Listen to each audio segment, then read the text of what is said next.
بسم اللہ الرحمن الرحیم۔ السلام علیکم ورحمۃ اللہ وبرکاتہ۔ دوستوں، میرے ناول تاج محل کی ایپیسوڈ نمبر 2 میں آپ دوستوں کو خوش آمدید۔ اگر آپ میرے چینل پر نئے ہیں تو چینل کو سبسکرائب لازمی کریں اور ساتھ میں لگی گھنٹی کے بٹن کو بھی ضرور دبائیں تاکہ ہر نئی ویڈیو کا نوٹیفیکیشن آپ دوستوں تک سب سے پہلے پہنچ سکے۔ دوستوں، ویڈیو اچھی لگے تو اسے لائک بھی کیا کریں۔ چلیے دوستوں، بڑھتے ہیں اپنی نیکسٹ ایپیسوڈ کی طرف۔ ہفتہ 23 جولائی 2005۔ 14,000 فیکس کا پیکج ہے، 8 دن کا ٹور، انتظامات کمپنی کے ذمے۔ واو یار زبردست۔ زوار بھائی کے آفس سے نکلتے ہوئے نشا بہت خوش تھی۔ لگتا ہے بارش ہونے والی ہے۔ سڑک کے کنارے بہت آہستہ چلتے ہوئے پریشا نے سر اٹھا کر آسمان کو دیکھا۔ وہ دن کے 3 بجے کا عمل تھا، مگر سیاہ بادلوں سے ڈھکے آسمان نے جولائی کی دوپہر کو ٹھنڈی شام میں تبدیل کر دیا تھا۔ وہ ورکنگ ڈے تھا، شاید اسی لیے سڑک پر رش نہ ہونے کے برابر تھا، ورنہ مری جیسے گنجان آباد علاقے میں سڑک پر ادھر ادھر بس اکا دکا لوگوں کا پھرنا خاصی غیر معمولی بات تھی۔ پریشا اور نشا باتیں کرتے ہوئے آہستہ آہستہ بلند ہوتی سڑک پر چل رہی تھی۔ وہ جس جگہ پر تھی، صفحہ نمبر 28، وہاں نشیب تھا۔ سڑک ان کے سامنے اور بلند ہوتی ہوئی اس حد تک چلی جاتی تھی کہ دوسری سے آنے والے کا پہلے سر اور پھر آہستہ آہستہ دھڑ نمایاں ہوتا تھا۔ وہ دراصل کسی پہاڑ کی چوٹی تھی جس کو کاٹ کر سڑک بنا دی گئی تھی۔ سڑک کی دائیں جانب کھائی تھی جس سے بچنے کے لیے پتھروں کے چھوٹے چھوٹے ٹکڑوں کی ایک باڑ سی بنی تھی۔ وہ دونوں ان سفید بلاکس کے ساتھ چلی جا رہی تھی۔ وہ تھک گئی اور نشا نے اسے چونے سے ڈھکے پتھر کے اس سفید بلاک پہ کھائی کی جانب پشت کر کے بیٹھتے ہوئے دیکھا تو پوچھ لیا، نہیں بس یوں ہی۔ وہ گھٹنوں پر کونیاں ٹکائے ٹھوڑی کے نیچے ہتھیلی جمائے بلند ہوتی سڑک کو گردن اونچی کر کے بہت اداسی سے دیکھنے لگی۔ بارش سے چند لمحے پہلے کا موسم اسے ہمیشہ افسردہ کر دیا کرتا تھا۔ کہیں اور بیٹھ جاؤ پری، یہاں سے ذرا پیچھے ہوئی تو گر پڑو گی، نشا نے بہت فکر مندی سے اسے یوں اتنی خطرناک جگہ پر بیٹھے دیکھ کر کہا تھا۔ اس کا ہلکا گلابی اور سفید امتزاج والا لان کا سوٹ سفید پتھر کے بلاک کا حصہ لگ رہا تھا۔ نہیں گرتی، وہ لاپرواہی سے گردن موڑ کر پیچھے دکھائی دینے والی سرسبز پہاڑیاں دیکھنے لگی تھی۔ مارگلا کی پہاڑیوں پر اس روز بادل اترے ہوئے تھے، پانی سے لدے بھاری سرمئی بادلوں نے پھر یکایک انہوں نے اپنا بوجھ بارش کے قطروں کی صورت نیچے گرانا شروع کر دیا۔ پریشا نے بے اختیار اپنی دونوں بائیں سامنے پھیلا دی۔ بارش کے ننھے ننھے قطرے اس کی ہتھیلیاں بھگونے لگے تھے۔ اسی لمحے اس کی سماعتوں میں کسی گھوڑے کے ٹاپوں کی آواز گونجی۔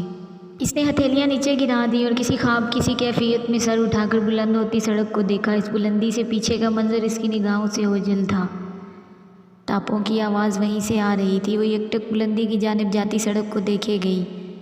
پہاڑی کی دوسری جانب سے کوئی گھوڑا دوڑاتا ہوا اس طرف آ رہا تھا اور گزرتے لمحے گھوڑے کے ٹاپوں کی آواز بلند ہوتی جا رہی تھی۔ اسے لگا وہ سڑک کے بلند حصے سے نگاہیں ہٹا نہیں سکے گی۔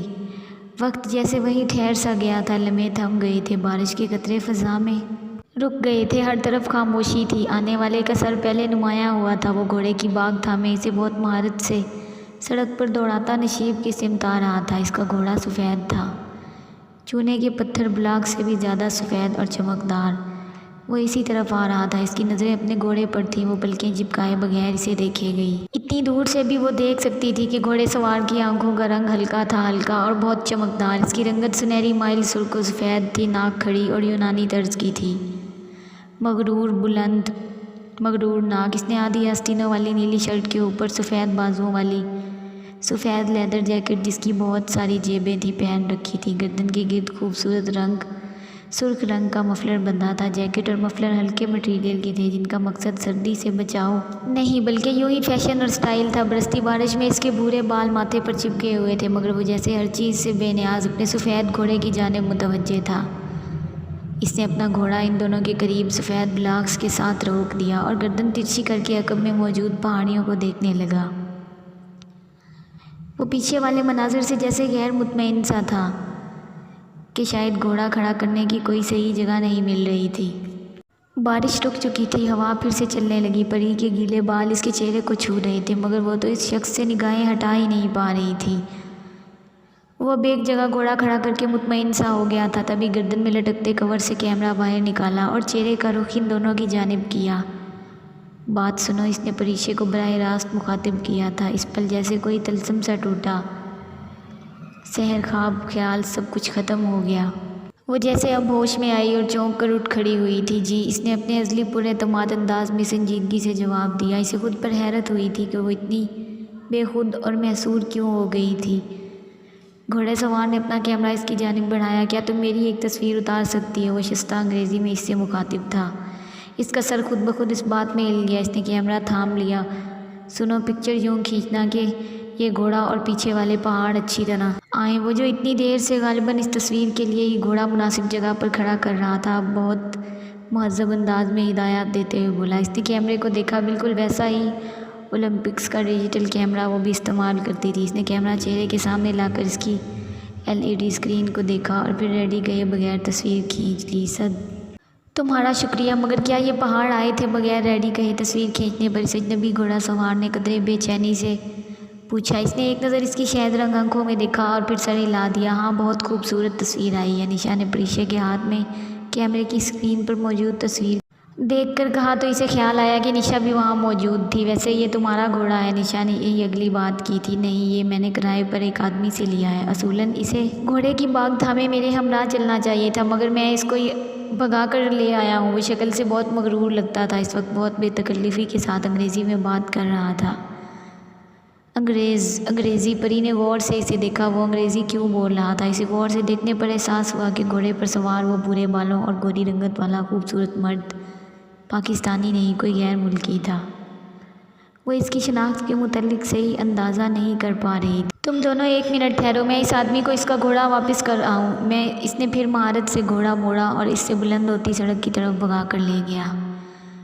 کتنا گڈ لکنگ تھا یار، نشا نے جاتے ہی بے حد ستائشی انداز میں کہا۔ پتہ نہیں۔ وہ سر جھٹک کر دائیں جانب کھڑے اونچے پہاڑوں کو دیکھنے لگی۔ بادل غائب ہو رہے تھے۔ اوہ نشا، وہ اپنا کیمرہ مجھے دے گیا ہے۔ ایک دم اسے ہاتھ میں پکڑے کیمرے کا خیال آیا۔ وہ پریشان سی ہو گئی تھی۔ واپس آئے تو دے دینا۔ حالانکہ وہ اس کے واپس آنے سے پہلے نکلنا چاہتی تھی، مگر ہاتھ میں پکڑا کیمرہ اس کا انتظار کرنے پر مجبور کر رہا تھا۔ چند منٹ بعد وہ انہیں بل کھاتی سڑک پر سے نیچے اترتے ہوئے اپنی جانب آتا دکھائی دیا۔ گھوڑے پر سوار ہونے کی وجہ سے اس کا قد کاٹ انہیں ٹھیک سے نظر نہیں آیا تھا، مگر جیسے ہی وہ ان کے قریب آیا اسے احساس ہوا کہ وہ اس سے خاصا لمبا تھا۔ وہ سمجھ رہا تھا میں اس کا گھوڑا لے کر بھاگ لیا ہوں۔ ان کے قریب آ کر وہ ہنستے ہوئے بتا رہا تھا۔ ہنستے ہوئے اس کی شہد رنگ آنکھیں چھوٹی ہو جاتی تھیں۔ وہ اندازہ نہ کر سکی کہ وہ ہنستے ہوئے زیادہ پرکشش لگتا ہے یا لب بھیجے۔ تم اتنے خطرناک طریقے سے رائڈنگ کیوں کر رہے تھے؟ نشا کو بزرگی جھاڑنے کا شوق تھا، سو اس لاپرواہی پر اس کو ڈانٹنا اس نے اپنا فرض سمجھا۔ میڈم، میں 5 سال کی عمر سے رائڈنگ کر رہا ہوں، اول تو گھوڑوں کو بہت اچھی طرح جانتا ہوں۔ اس نے مسکراتے ہوئے سر جھٹکا۔ وہ اور نشا سڑک کے کنارے آہستہ آہستہ چہل قدمی کرنے لگے۔ پریشے وہیں کھڑی رہی۔ دفعتاً اسے کیمرے کا خیال آیا۔ سنو، ان دونوں نے مڑ کر پیچھے دیکھا۔ تمہارا کیمرہ؟ اس نے قدرے زور سے کیمرہ اس کے ہاتھ میں تھمایا۔ وہ مسکرا کر رہ گیا۔ شکریہ۔ سنو، تمہیں یوں اپنا اتنا قیمتی کیمرہ دے کر نہیں جانا چاہیے تھا۔ میں اگر لے کر بھاگ جاتی تو وہ پھر مسکرایا۔ مجھے پتا تھا تم ایسا نہ کرتی۔ سینے پر ہاتھ باندھے وہ اس کے عین سامنے آ کھڑا ہوا تھا۔ اگر میری جگہ کوئی اور ہوتا تو تمہارا کیمرہ لے کر بھاگ چکا ہوتا۔ تمہاری جگہ کوئی اور ہوتا تو میں کیمرہ ہرگز نہ دیتا۔ وہ مسکراہٹ دبائے بہت سنجیدگی سے بولا تھا۔ وہ اس کے انداز پر سر جھٹک کر سڑک کے دوسری جانب پھیلی دکانوں کی قطار کو دیکھنے لگی۔ وہاں رش اب بڑھتا جا رہا تھا۔ نشا نے اس بدتمیزی پر اسے گھورا بھی، مگر وہ اسے دیکھ بھی نہیں رہی تھی۔ گھوڑا سوار نے گردن جھکا کر کیمرے کی اسکرین پر نگاہ ڈالی اور زیر لب مسکرایا۔ اچھی تصویر کھینچنے کا شکریہ۔ تصویر دیکھ کر اس نے سر اٹھاتے ہوئے کہا اور کیمرے کو کور میں ڈال دیا۔ وہ پھر مغرور نظر آنے کی اداکاری کرتی جواب دیے بنا دکانوں کو دیکھتی رہی۔ تم اس تصویر کا کیا کرو گے؟ اس کی بے رخی کے اثر کو کم کرنے کے لیے نشا نے بہت دوستانہ انداز میں اسے مخاطب کیا۔ میں 20 برس بعد ایک سفر نامہ لکھوں گا، اس کے فرنٹ پر یہ تصویر لگاؤں گا۔ اور اس تصویر کا کیپشن کیا ہوگا؟ نشا نے دلچسپی سے پوچھا۔ میں اس کے نیچے لکھوں گا، اسکوپ ہے ماں کی تصویر جو راکا پوشی سر کرنے جا رہا تھا۔ وہ فخر سے بتا رہا تھا۔ پریشے نے تیزی سے گردن گھما کر اسے دیکھا۔ اسے جھٹکا سا لگا تھا۔ تم راکا پوشی سر کرنے جا رہے ہو؟ بے اختیار پوچھ لینے کے بعد اسے یاد آیا کہ اس کو تو خود کو لا تعلق ظاہر کرنا تھا۔ اسے پچھتاوا سا ہوا۔ ہاں، پریشے کی بے ساختگی پر اس نے بڑی مشکل سے اپنی مسکراہٹ چھپائی تھی۔ خیر، راکا پوشی سر کرنا کوئی اتنی بڑی بات نہیں ہے، ایورسٹ یا K2 سر کرنا اصل کامیابی ہے، کہہ کر وہ پھر سے دکانوں کو دیکھنے لگی۔ ویسے کل ہم لوگ ایک ٹور کمپنی کے ساتھ کالام جا رہے ہیں۔ نشا کے بتانے پر گھوڑا سوار نے آنکھیں سکوڑ کر مال روڈ کی طرف دیکھا۔ سن شائن ٹریولز کافی سامنے تھا۔ اس نے ایک لمحے کو سوچا، پھر بولا میں بھی کل کالام جا رہا ہوں، سن شائن ٹریولز کے ساتھ۔ تم کے ساتھ جا رہی ہو؟ واقعی تم تو ہمارے ساتھ جا رہے ہو۔ نشا کو اس اتفاق سے ازحد خوشی ہوئی تھی اور پریشے کو کچھ شک سا ہوا تھا۔ یہ تو بہت اچھی بات ہے، ویسے تمہارے دوست بھی جا رہے ہیں کیا؟ مسکراہٹ لبوں پہ دبائے اس نے بہت معصومیت سے پوچھا۔ پریشے نے رخ قدرے مزید موڑ لیا تھا۔ ہاں، مگر تمہیں کیسے پتہ یہ میری دوست ہے؟ بہت آسان، وہ خوبصورت ہے۔ اس کے سنجیدہ انداز پر نشا ہنس پڑی، جبکہ پریشے کے ماتھے پر ناگواری کی شکن ابھری تھی۔ میں نشا ہوں، نشا سعید، اور یہ میری کزن کم دوست ہے ڈاکٹر پریشے جہاں زیب۔ پاریشے، اس نے اپنے یورپی لب و لہجے میں اس کا نام دہرایا۔ پاریشے نہیں پریشے، میرے نام کے پیچھے کیوں پڑ گئی ہو نشا؟ خود کو یوں موضوع گفتگو بنتے دیکھ کر وہ تنگ آ کر اردو میں بولی، یہ مینرز کے خلاف ہے، تم دونوں کو میری موجودگی میں اپنی زبان میں بات نہیں کرنی چاہیے۔ وہ مسلسل پریشے کو دیکھ رہا تھا۔ ایک تو کم وقت بلا کا ہینڈسم تھا، اوپر سے اتنے خوبصورت انداز میں آنکھیں سکیڑ کر دیکھتا۔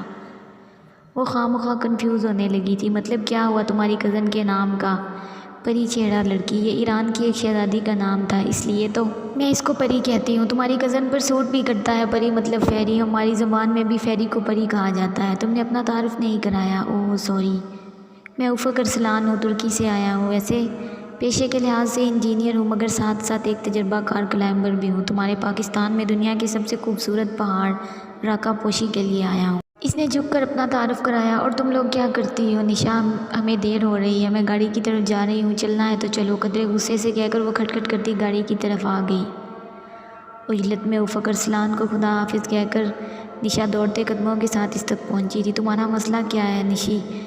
نہ جان نہ پہچان، خواہ مخواہ کسی اجنبی، وہ بھی گورے کے ساتھ یوں سے راگپے لگانے کا مقصد؟ ڈرائیونگ سیٹ کا دروازہ کھولتے ہوئے وہ نشا پر برس پڑی تھی۔ چند گز کے فاصلے پر وہ ترک سیاہ ان سفید چکور بلاکس کے ساتھ ابھی تک کھڑا تھا۔ دفتن اس نے پری کو دیکھ کر ہاتھ ہلایا، جسے اس نے نظر انداز کر دیا۔ بھائی میرا مسلمان بھائی ہے، ایک برادر اسلامی ملک سے آیا ہے، ہمارا مہمان ہے۔ میرا اسلامی فریضہ ہے کہ میں میزبانی نبھاؤں۔ اچھی طرح جانتی ہوں میں تمہیں، مسلمان لڑکی۔ گاڑی واپس اسلام آباد کے رستے پر ڈالتے ہوئے اس نے دانت پیسے تھے۔ کیا ہم اب کسی اور ٹور کمپنی کے ساتھ نہ چلے جائیں؟ اس بات کا تو ذکر ہی مت کرنا۔ اگر ہم اس ٹور کمپنی کے ساتھ نہیں جائیں گے تو پھر ہم نہیں جائیں گے۔ نشا نے بڑے اطمینان سے فیصلہ سنا دیا۔ وہ خاموشی سے ڈرائیونگ کرتی رہی۔ 8 دن ندا آپا کے ساتھ یا 8 دن اس ترک سیاہ کے ساتھ، اس کے پاس صرف ایک ہی رستہ بچا تھا، کیونکہ ندا آپا کے ساتھ 8 دن گزارنے کا وہ سوچ بھی نہیں سکتا۔ وہ نشا کو ڈراپ کر کے گھر آئی تو فون بج رہا تھا۔ اس نے کریڈل پر دھرا ریسیور اٹھایا۔ ہیلو، تم اپنی کزن کے ساتھ کہاں جا رہی ہو؟ ناگوار سا باز پرس کرنے والا لہجہ تھا سیف کا۔ کلام اور بھی لوگ جا رہے ہیں، ماموں نے مجھ سے پوچھے بغیر تمہیں کیسے اکیلے جانے کی اجازت دے دی؟ کیا اب ہمارے خاندان کی لڑکیاں وہ دور افتادہ علاقوں میں بنا باپ بھائی کے سڑکیں ناپتی پھریں گی؟ وہ اس سے واضح طور پر ناراض تھا۔ پاپا نے مجھے اجازت دے دی ہے سیف، کہیں ایک نیا مسئلہ نہ کھڑا ہو جائے، اس خیال سے اسے تھکا دیا تھا، مگر میں کہہ رہا ہوں کہ تم یوں نہیں جاؤ گی، تم اپنی کزن کو منع کر دو۔